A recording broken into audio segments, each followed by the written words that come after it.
I'm born and raised in Santa Cruz County, Aptos to be specific.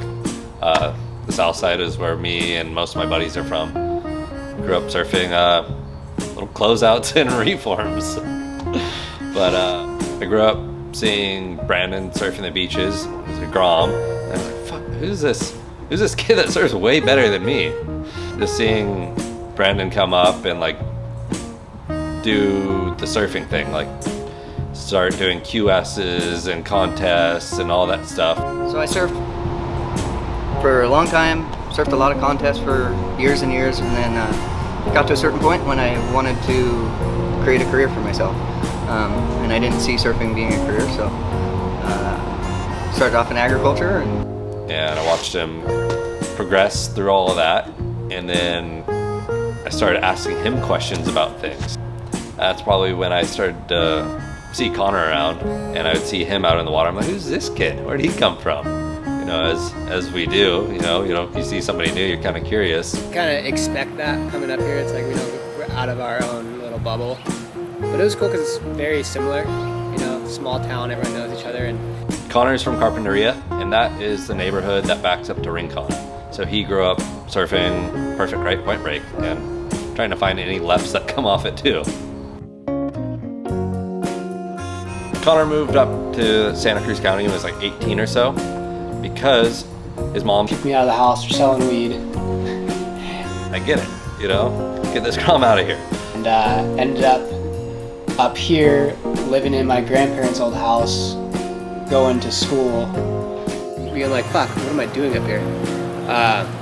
But then I just randomly had a class with a kid who worked at Palapas. Drew and I had known each other for years, but Connor moving up here and getting in there and working there is how we all got to know each other. You know, I worked there when I was 16. I got a job off a handshake. Every young surfer's worked there. Like anyone who went to Aptos High, you worked at Palapas. Working at that restaurant, you're looking at the ocean the whole time. It's close to the beach, and they just gave all of us jobs.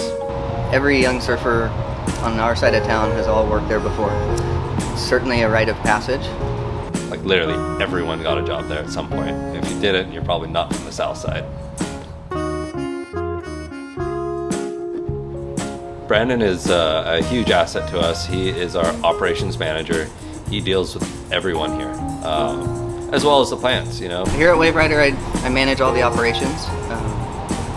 That includes managing all the labor and everyone here, and it also includes managing all the facilities and the automation and all that entails.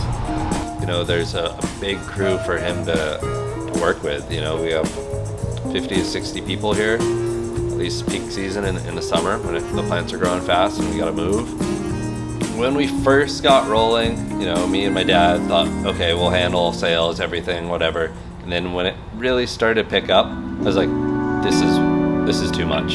I need somebody else. And I was like, I know the right person. I mean, I never really thought growing weed would be like a full-time job or selling weed would be a career. But the issue with that was Connor lived on the north shore of Oahu at the time when I needed him. You know, if you want to come back, you've got a job selling weed legally. Came back and landed on a Sunday night, was at work on a Monday, and just right into it. You know, I guess made a career out of selling weed. Connor is the sales manager at Waverider Nursery. If you want to buy something, you're going to be talking to him. Whether it's clones, flower, or just maybe, if you're lucky enough, teens. It's nothing he has to hide anymore. You can go to the family dinner and talk about it, and he doesn't get kicked out. The people you work with day in, day out, if you don't end up hating them, they end up being your best friends. I think you work with somebody for long enough, you're like, oh, this guy is solid, you know, or this person is on it. Like, okay, like that's super respectable. They have all these different traits where you wouldn't see just surfing or hanging out with them, you know. Okay, you know, Grom's just got a little bit of respect there.